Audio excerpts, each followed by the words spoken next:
ಕುಂಭಮೇಳಕ್ಕೆ ಹೋಗ್ತಾ ಇದ್ದೀವಿ.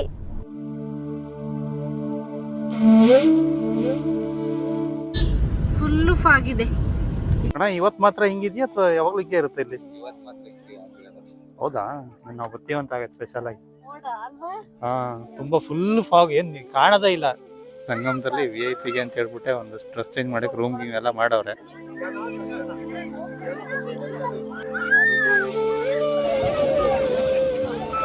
ಇಲ್ಲೇ ಸಂಗಮ ಅಂತ ಹೇಳ್ತಾರೆ. ಸೊ ಹಾಗಾಗಿ ಇಲ್ಲೇ ಪೂಜೆ ಮಾಡಿಸೋರು ಪೂಜೆನೂ ಮಾಡ್ತಾರೆ, ಸ್ನಾನನೂ ಮಾಡಿಕೊಂಡು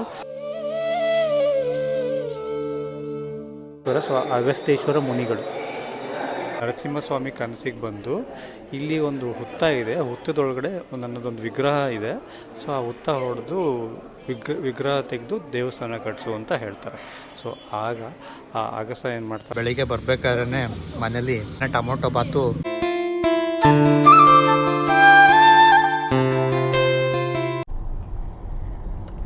ಎಲ್ಲರಿಗೂ ನಮಸ್ಕಾರ. SS ಕನ್ನಡ ಒಳಸ್ಗೆ ಸ್ವಾಗತ. ಈಗ ಟೈಮ್ ಬಂದು 5 ಗಂಟೆ ಆಗಿದೆ. ಆಲ್ರೆಡಿ ನಾವು ಮನೆ ಬಿಟ್ಟಿದ್ದೀವಿ. 5 ಗಂಟೆ ಆಯಿತು ಬೆಳಗ್ಗೆ. ಮನೆ ಬಿಟ್ಟು ಹೋಗ್ತಾ ಇದ್ದೀವಿ. ಎಲ್ಲಿ ಹೋಗ್ತಾ ಇದ್ದೀವಿ ಅಂತಂದರೆ ಕುಂಭಮೇಳಕ್ಕೆ ಹೋಗ್ತಾ ಇದ್ದೀವಿ. ಕುಂಭಮೇಳದಲ್ಲಿ ಏನೇನು ಇರುತ್ತೆ, ಯಾವ ಥರ ಇದೆ ಅಂತನ ಈ ವಿಡಿಯೋದಲ್ಲಿ ತಿಳಿಸ್ಕೊಡ್ತೀವಿ. ಸೊ ಕೊನೆಯವರೆಗೂ ನಮ್ಮ ವಿಡಿಯೋನ ಸ್ಕಿಪ್ ಮಾಡದೆ ನೋಡ್ತಾ ಇರಿ.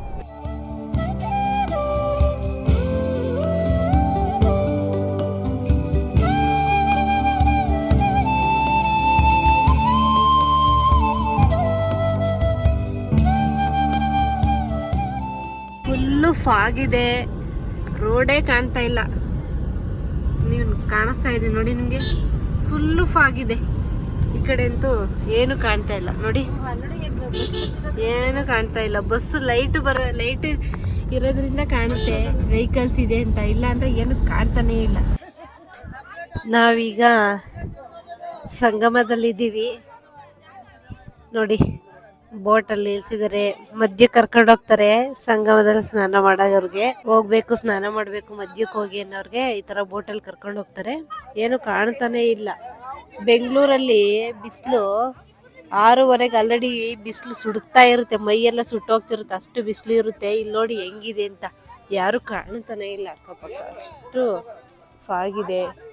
ಚಳಿ ಏನಿಲ್ಲ, ಓಕೆ, ಬಟ್ ಫುಲ್ಲು ಫಾಗಿದೆ, ಏನು ಕಾಣ್ತಾ ಇಲ್ಲ. ಕಾಣಿಸಿದೆಯಲ್ಲ, ನಾವೀಗ ಹೋಗ್ಬೇಕು. ಹೋಗ್ಬಿಟ್ಟು ಸಂಗಮದಲ್ಲಿ ಎರಡು ನದಿ ಕೂಡೋ ಹತ್ರ ಸಂಗಮಕ್ಕೆ ಹೋಗ್ಬಿಟ್ಟು ಸ್ನಾನ ಮಾಡ್ಕೋಬೇಕು. ಇದು ಯಾವ ಸಂಗಮ ಅಂತ ಹೇಳ್ತೀನಿ, ಕೊನೆವರೆಗೂ ನೋಡ್ತಾ ಇರಿ. ವಿಡಿಯೋನ ಸ್ಕಿಪ್ ಮಾಡಿದೆ. ಫುಲ್ಲು ಇವತ್ತಾಗಿ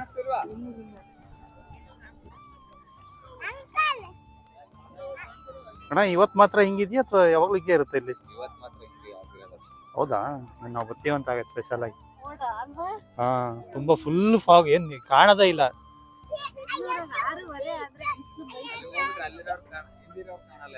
ಹಾ ಹೌದು. ಇಲ್ಲ, ಈ ಇದಕ್ಕೆ ಇದೆಯಲ್ಲ, ಇದೇ ಕಾಣ್ತಿಲ್ಲ ಅಲ್ಲಿಗೆ.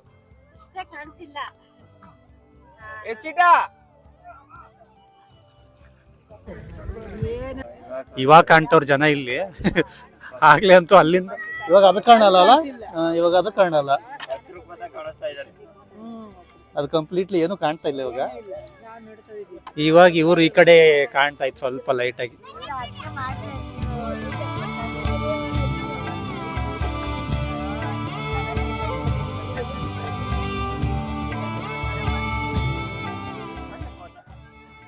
ಇಲ್ಲಿ ಕುಂಭಮೇಳದಲ್ಲಿ ದಕ್ಷಿಣದ ಕುಂಭಮೇಳ ಅಂತ ಕರೀತಾರೆ ಇದಕ್ಕೆ.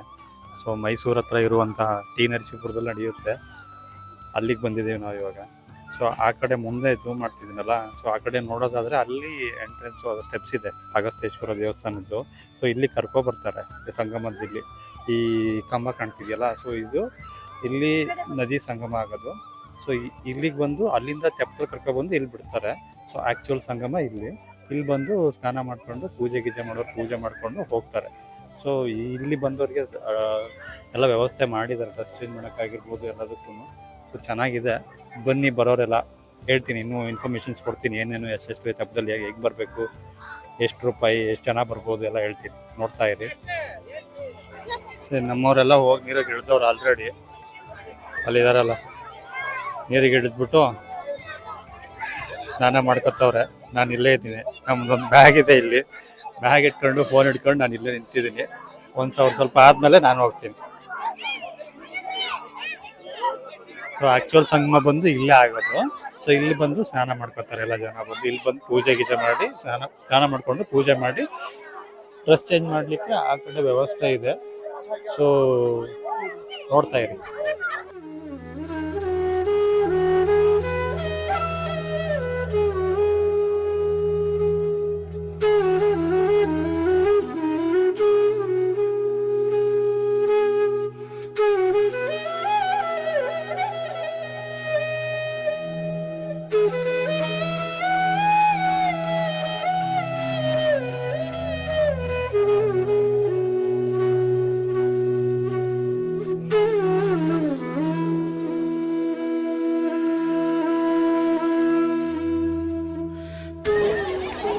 ಸೊ ಆಗಲೇ ಹೇಳಿದ್ನಲ್ಲ ಅಗಸ್ತ್ಯೇಶ್ವರ ದೇವಸ್ಥಾನ ಅಂತ,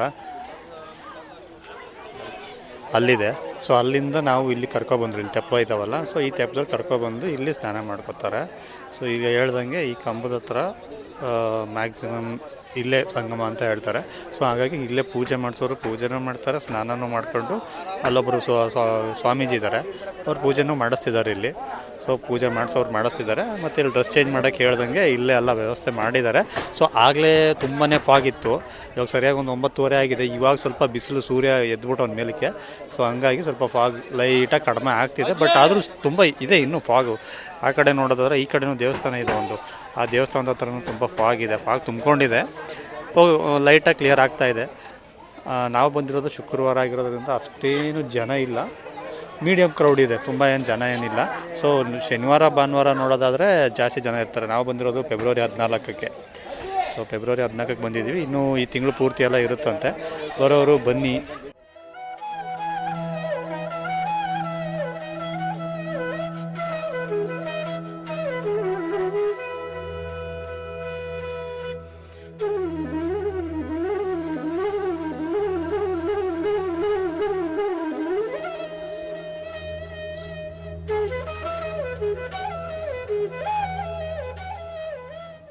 ಈಗ ನಾವು ಸ್ನಾನ ಗೀನ ಮಾಡ್ಕೊಂಡು ದೇವಸ್ಥಾನಕ್ಕೆ ಹೋಗ್ತಾ ಇದ್ದೀವಿ. ಎಲ್ಲ ರೆಡಿ ಆದರು, ನಮ್ಮ ಮಹಿಳಾ ಮಣಿಯರೆಲ್ಲ ರೆಡಿ ಆಗೋವ್ರೆ.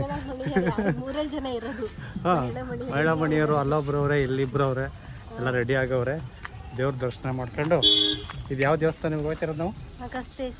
ಅಗಸ್ತ್ಯೇಶ್ವರ. ಆಮೇಲೆ ಇಲ್ಲೇ ಪಕ್ಕದಲ್ಲಿ ನರಸಿಂಹಸ್ವಾಮಿ ದೇವಸ್ಥಾನ ಇದೆ. ಅದೆರಡು ಮುಗಿಸ್ಕೊಂಡು ಮತ್ತೆ ಇನ್ನೊಂದು ದೇವಸ್ಥಾನ ಇದೆ ಬಸ್ ಸ್ಟ್ಯಾಂಡ್ ಹತ್ರ. ಯಾವ ದೇವಸ್ಥಾನ ಅಂತ ಗೊತ್ತಿಲ್ಲ ನಮ್ದು, ಅಲ್ಲಿ ಹೋದ್ರೆ ಗೊತ್ತಾಗುತ್ತೆ. ಸದ್ಯಕ್ಕೆ ದರ್ಶನ ಮಾಡ್ಕೊಂಡು ನೆಕ್ಸ್ಟ್ ನರಸಿಂಹಸ್ವಾಮಿ ದೇವಸ್ಥಾನದ ದೇವ್ರ ದರ್ಶನ ಮಾಡಿಸ್ತೀವಿ. ನೋಡ್ತಾ ಇದ್ದೀವಿ, ಬನ್ನಿ ಹೋಗೋಣ.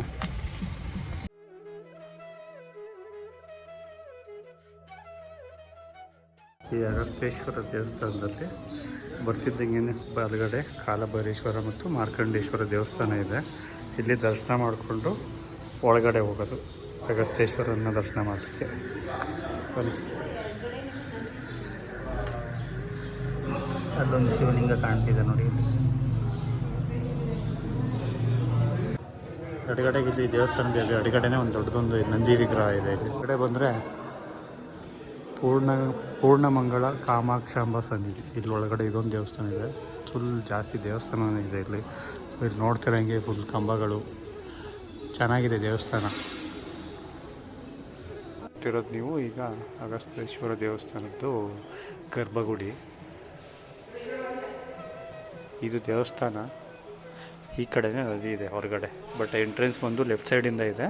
ಈ ಕಡೆ ದೇವ್ರ ಎದುರುಗಡೆನೇ ನದಿ, ಕಾವೇರಿ ನದಿ ಕಾಣುತ್ತೆ. ಬನ್ನಿ ಒಳಗಡೆ ಹೋಗೋಣ.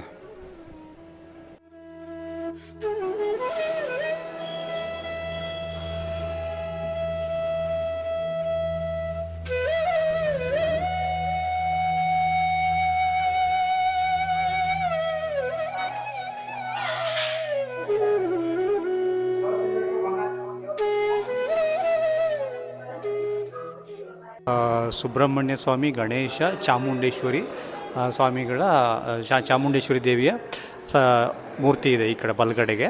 ಸೊ ದರ್ಶನ ಮಾಡ್ಕೊಳ್ಬೋದು ಇಲ್ಲಿ ಆರಾಮಾಗಿ. ಸೊ ಸೊ ಅಂಥ ಏನು ರಶ್ ಇಲ್ಲ ಇವತ್ತು. ಮೇ ಬಿ ವೀಕೆಂಡ್ ನಾಳೆ ನಾಡಿದ್ದು ತುಂಬ ರಶ್ ಆಗುತ್ತೆ ಅನಿಸುತ್ತೆ. ಇಲ್ಲಿದ್ದಾರಲ್ಲ ಇವರೇ ಅಗಸ್ತೇಶ್ವರ. ಸೊ ಅಗಸ್ತೇಶ್ವರ ಮುನಿಗಳು.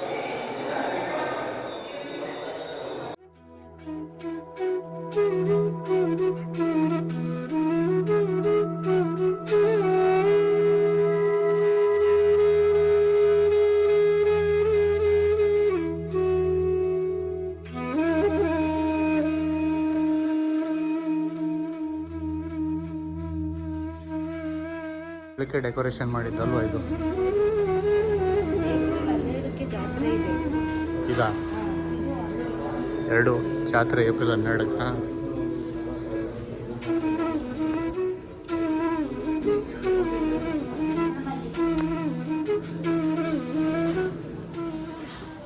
ಈ ನರಸಿ ಪುರಾಣ ಹಾಕಿದ್ದಾರೆ ಕತೆ.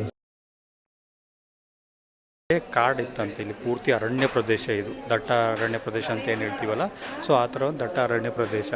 ಇಲ್ಲಿ ಒಬ್ಬ ಅಗಸಿಗ ಒಂದು ಬಟ್ಟೆ ತೊಳಿಯೋಕೆ ಅಂತ ನದಿ ಯಾರು ನರಸಿಂಹಸ್ವಾಮಿ ಕನಸಿಗೆ ಬಂದು ಇಲ್ಲಿ ಒಂದು ಹುತ್ತ ಇದೆ, ಹುತ್ತದೊಳಗಡೆ ನನ್ನದೊಂದು ವಿಗ್ರಹ ಇದೆ. ಸೊ ಆ ಹುತ್ತ ಹೊಡೆದು ವಿಗ್ರಹ ತೆಗೆದು ದೇವಸ್ಥಾನ ಕಟ್ಟಿಸು ಅಂತ ಹೇಳ್ತಾರೆ. ಸೊ ಆಗ ಆ ಅಗಸ ಏನು ಮಾಡ್ತಾನೆ, ಆ ಹುತ್ತನ ಹೊಡೆದು ಸೊ ಏನು ವಿಗ್ರಹ ನೋಡ್ತಾನೆ. ಅವಾಗ ಸಿಗುತ್ತೆ, ವಿಗ್ರಹ ಸಿಗುತ್ತೆ. ಸೊ ಆ ವಿಗ್ರಹ ತೆಗೆದು ನೋಡಿ ಪೂಜೆ ಮಾಡ್ತಾನೆ. ಪೂಜೆ ಎಲ್ಲ ಮಾಡಿ ಆಮೇಲೆ ದೇವಸ್ಥಾನ ಕಟ್ಟಿಸು ಅಂತ ಹೇಳಿರ್ತಾನೆ ನರಸಿಂಹಸ್ವಾಮಿ. ಸೊ ನರಸಿಂಹಸ್ವಾಮಿ ದೇವಸ್ಥಾನ ಕಟ್ಟಿಸು ಅಂತ ಹೇಳಿದಾಗ ಅವನು ಒಬ್ಬ ಸಾಮಾನ್ಯ ಅಗಸ, ಅವನ ಹತ್ರ ಅಷ್ಟೊಂದು ಹಣ ಎಲ್ಲಿಂದ ಬರುತ್ತೆ? ಸೊ ಅವನೇನು ಮಾಡ್ತಾನೆ, ಅದು ಮತ್ತೆ ಎಷ್ಟು ಚಿಂತೆ ಮಾಡೋಕ್ಕೆ ಸ್ಟಾರ್ಟ್ ಮಾಡ್ತಾನೆ. ಏನು ಮಾಡಲಿ ನಾನು, ಏನಪ್ಪ ಸ್ವಾಮಿ ಮಾಡಲಿ ನಾನು, ನೀನೇನೋ ದೇವಸ್ಥಾನ ಕಟ್ಟಿಸು ಅಂದೆ, ನನ್ನ ಹತ್ರ ಅಷ್ಟೊಂದು ಹಣ ಎಲ್ಲಿಂದ ತರಲಿ ನಾನು ಅಂತ ಯೋಚನೆ ಮಾಡ್ತಿರ್ಬೇಕಾದ್ರೆ ಆ ಅಗಸ್ತನಿಗೆ ಮತ್ತೆ ಕನಸಲ್ಲಿ ನರಸಿಂಹಸ್ವಾಮಿ ಬಂದು ಹೇಳ್ತಾರಂತೆ, ನೀನು ದಿನ ಬಟ್ಟೆ ತೊಳಿತೀಯಲ್ಲ, ಆ ಕಲ್ಲು ಒಳಗಡೆ ನಿಧಿ ಇದೆ. ಸೊ ಆ ಕಲ್ಲು ಹೊಡೆದ್ಬಿಟ್ಟು ನಿಧಿ ತಗೊಂಡು ಅದನ್ನ ಇಟ್ಕೊಂಡು ನೀನು ದೇವಸ್ಥಾನ ಕಟ್ಟಿಸು ಅಂತ ಹೇಳ್ತಾರೆ. ಸೊ ಇದು ಸ್ಥಳ ಪುರಾಣ.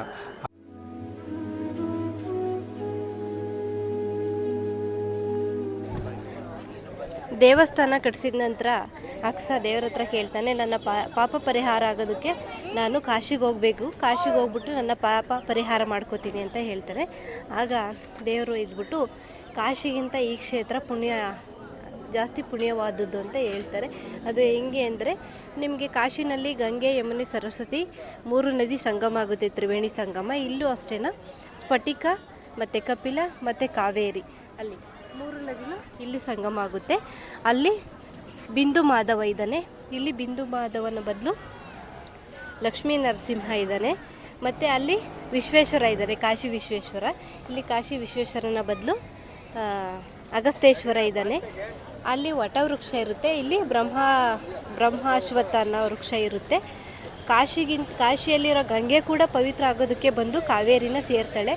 ಹಾಗಾಗಿ ಕಾಶಿಯ ಗಂಗೆಗಿಂತ ಕಾಶಿಗಿಂತನ ಈ ಕ್ಷೇತ್ರ ಒಂದು ಗುಲಗಂಜಿಯಷ್ಟು ಪವಿತ್ರವಾದದ್ದು, ಹೆಚ್ಚು ಪವಿತ್ರವಾದದ್ದು ಅಂತ ಹೇಳ್ಬಿಟ್ಟು ಸ್ವಾಮಿ ದೇವರು ಅಗಸನಿಗೆ ಹೇಳ್ತಾರೆ. ಆವಾಗ ಅಗಸ ತನ್ನ ಪಾಪ ಪರಿಹಾರವನ್ನು ಇಲ್ಲಿ ಪರಿಹಾರ ಮಾಡ್ಕೋತಾರೆ. ಇದನ್ನು ದಕ್ಷಿಣ ಗಂಗೆ ಅಂತ ಕೂಡ ಹೇಳ್ತಾರೆ, ದಕ್ಷಿಣ ಕಾಶಿ ಅಂತ ಕೂಡ ಇದನ್ನು ಈ ಸ್ಥಳನ ಕರೀತಾರೆ. ಇಲ್ಲೊಬ್ರು ಯಾರೋ ಪೂಜೆ ಮಾಡಿ ಅರ್ಶಿನ ಕುಂಕುಮ ಕೊಡ್ತವ್ರೆ ನಮ್ಮ ಮನೆಯವರಿಗೆ.